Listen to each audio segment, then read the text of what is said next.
Deadpool and Wolverine's villain answers a major X-Men question.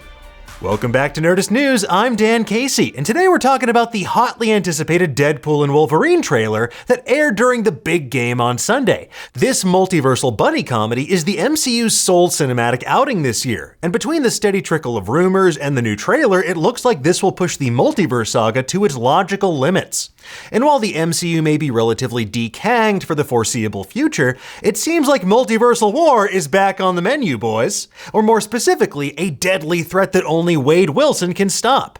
But why is Deadpool being recruited by the TVA? What's his real mission here, and who is pulling the strings? Well, we've got a theory, and it all connects back to Professor X, the Dark Phoenix, and X-Men The Last Stand. Remember that movie? I wish I couldn't. Anyway, it has major implications for the future of the Marvel Cinematic Universe. We're gonna break it all down for you in just a moment, but if you want to go into this blissfully unaware like Blind Al in Wade Wilson's apartment, leave now before it's too late. Why is your hand so tiny again? That's not my hand.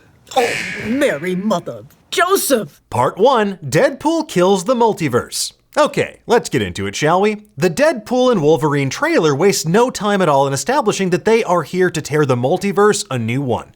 It's no secret that Marvel's multiverse saga has been extremely hit or miss for many people, myself included. While Loki managed to expand the MCU's multiversal lore in meaningful ways while telling a thoughtful story about free will, Doctor Strange in the Multiverse of Madness didn't push the envelope far enough. Yes, it was cool to see the Illuminati and see them turned into a fine red mist. But I want more than just a reality where traffic lights are different colors and food is inexplicably ball-shaped. Now, obviously, the concept of the Marvel multiverse runs the risk of feeling like this infinite cameo engine. In this trailer alone, we see Iron Man, Captain America, Hulk, and even Pyro, everybody's favorite hot-headed member of the Brotherhood of Evil Mutants. He's back, in Pog form. But here, it seems like the cameos and guest stars will serve as a swan song for the Fox Marvel universe before it officially merges with the MCU following Avengers Secret Wars. And this trailer is chock full of delightful background details and Easter eggs. It ranges from what appears to be the Fantasticar from Fantastic Four: Rise of the Silver Surfer, to a crashed helicarrier, to an extremely literal reference to Secret Wars and beyond. And by and beyond, I specifically mean a bottle of the soda that killed Stan Lee in The Incredible Hulk. Wow.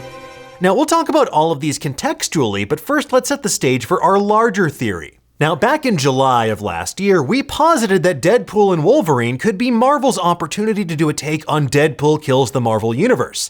That was a 2012 limited series where a brainwashed Deadpool murdered his way across not only the universe, but the multiverse itself.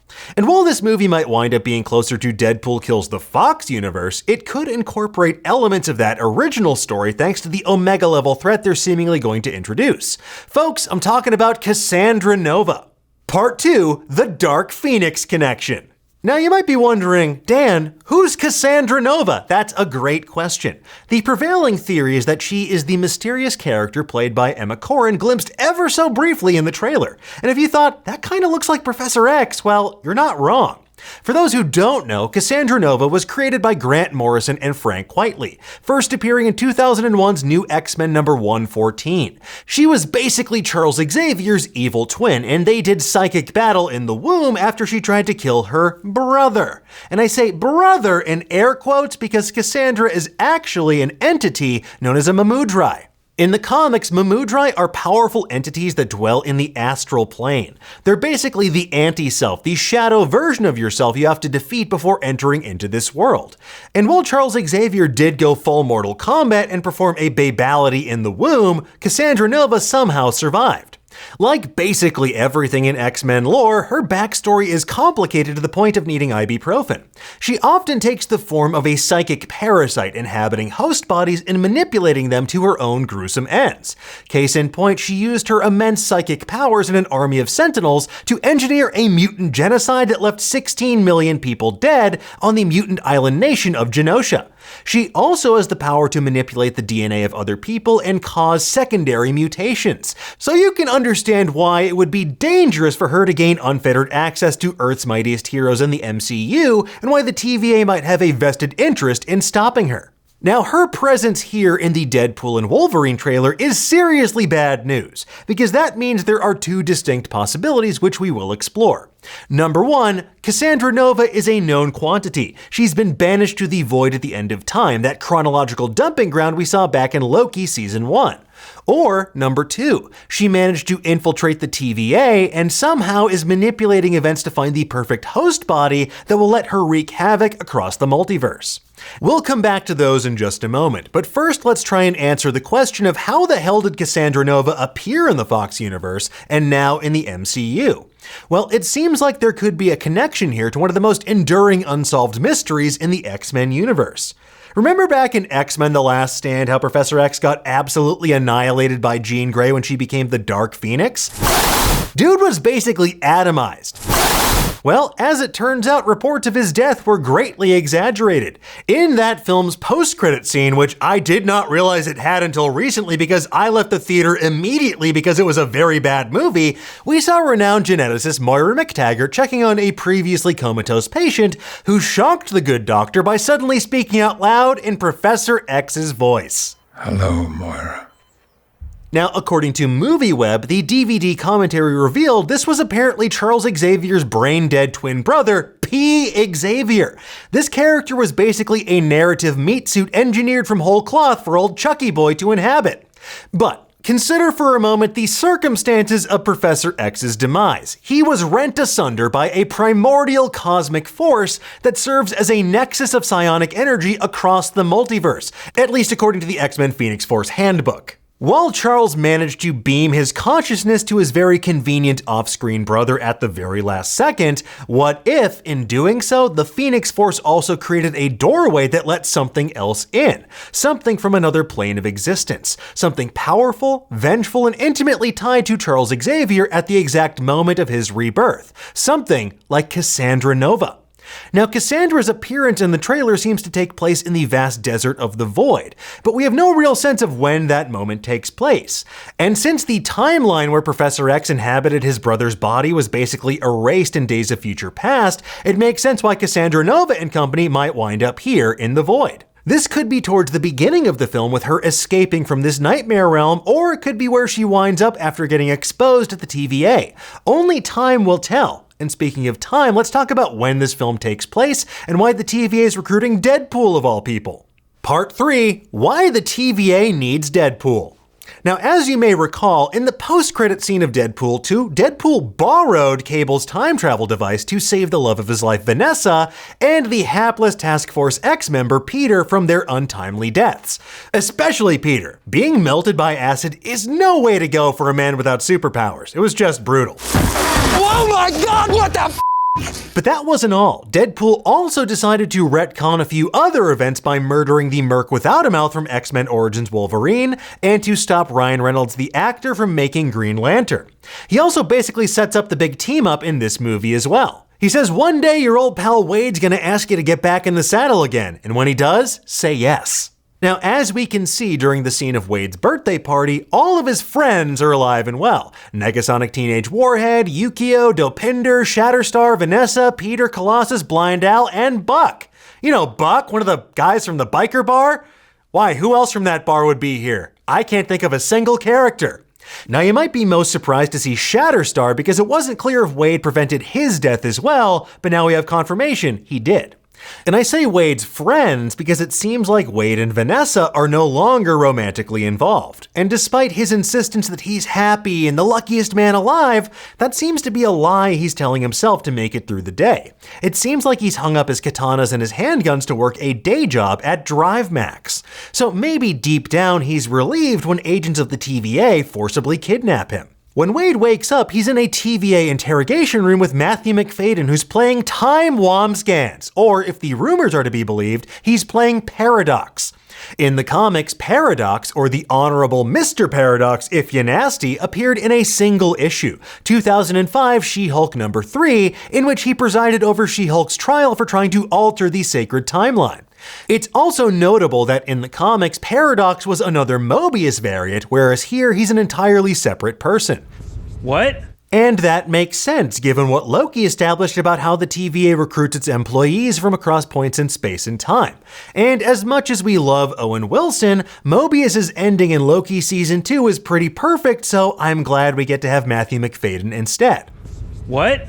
And honestly, that wound up being one of the most helpful details in clarifying when this takes place in the MCU timeline. The Time Variance Authority that we saw at the end of Loki Season 2 seems to be a much more benign organization than the one we first met.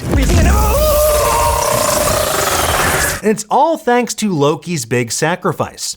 Although the TVA appears different and we don't see any familiar faces from the Loki series, there are some subtle details that help ground it in the post-Loki Season 2 era. In the background, you can spot some designs that seem to incorporate the TVA's hourglass logo in what appears to be a picture of Yggdrasil, the world tree of Asgardian legend. As you may recall from the Loki Season 2 finale, he basically recreated Yggdrasil to reshape the sacred timeline to encompass the multiverse in its myriad branches. But the question who remains is, why do Paradox and the TVA actually need Deadpool? Paradox tells Deadpool that he's special and this is his chance to be a hero among heroes. It seems what makes Deadpool so special, though, is his ability to break the fourth wall, his cosmic awareness that he's not only in a movie, but a cinematic universe. From meta jokes about how challenging the last few years have been for the MCU to Deadpool's R-rated humor being at odds with the Disney brand, the trailer makes ample use of Deadpool breaking the fourth wall. When he calls himself Marvel Jesus, that's not just because he can save the universe, but because Marvel are hoping this will be their first movie to break $1 billion at the box office since Spider-Man No Way Home. Ouch. No offense. And that brings us to Part 4, Deadpool's real mission revealed. Now, early rumors suggested that Wade would be sent across the multiverse to recruit versions of various heroes. He needed them to stand against Kang and Company in the upcoming multiversal war, which will culminate in Avengers Secret Wars. But given the TVA's previous MO about pruning people they deem threats to the sacred timeline and the bloody trail of death and destruction we see Deadpool leave in his wake, I'm not so sure. After all, he does have ample experience traveling through time to kill variants. Paradox shows Wade footage of Iron Man, Thor, Hulk, and Captain America, who he instinctively salutes. The footage comes from Avengers Age of Ultron, Thor Ragnarok, and Captain America the Winter Soldier. And if you look closely, there's also a snippet of Ryan Reynolds' Deadpool-themed Emmy acceptance speech for Welcome to Wrexham. At one point, it looks like Deadpool gets sent to the wintry Sokovian forest from the opening of Avengers Age of Ultron, where Earth's mightiest heroes assault a Hydra facility. Language. Oh my God, what the f? So what if Deadpool isn't being sent to recruit and rescue these heroes, but to kill them and disrupt the flow of the timeline? Now, if that seems at odds with the TVA's new mission statement, well, you're right. But remember what Tom did to the Roy family? He could do it again, and worse, because maybe there's more to Paradox than meets the eye. Maybe he's harboring a psychic parasite who thrives on death, destruction, and chaos. Maybe it's Cassandra Nova. Because remember that detail in the description of Deadpool Kills the Marvel Universe about how he was effectively brainwashed into murdering the multiverse? Yeah, that sounds like it could easily fit into Cassandra Nova's body of work. Now, regardless, we know that eventually Deadpool will wind up in the void, given that we see Eliath, the purple murder cloud from Loki, absolutely eviscerate some poor TVA goon.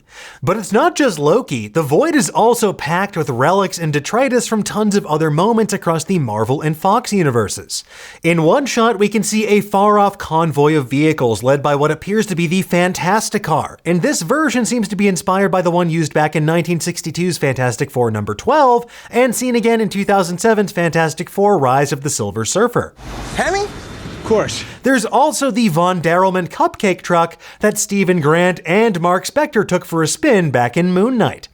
We also see a S.H.I.E.L.D. helicarrier, maybe referencing the crashed ones from the Winter Soldier, and one of the Chitauri Leviathans from the Battle of New York in Avengers. And that's to say nothing of the Planet of the Apes-inspired giant 20th Century Fox logo, which suggests that maybe this whole cinematic universe has already been pruned. And by pruned, we mean acquired by Disney.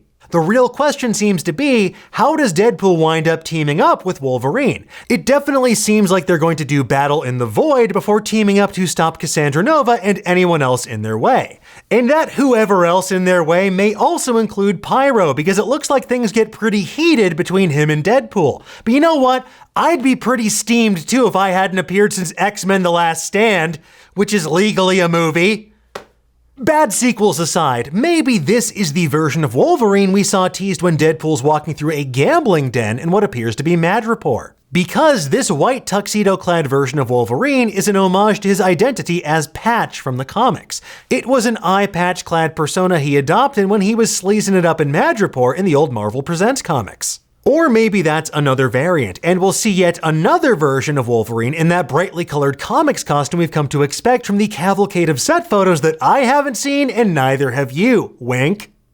Now, regardless, if Deadpool does wind up getting manipulated by Cassandra Nova, Wolverine's probably the best person to potentially keep him in check. And when their powers combine, there's going to be an awful lot of dead bodies left in their wake. But as we know, recruiting Wolverine is easier said than done. Go f yourself. Anyway, folks, there you have it. That's our working theory about the true villain of Deadpool and Wolverine, how it answers a major question from X-Men lore, and what it could mean for the future of the MCU.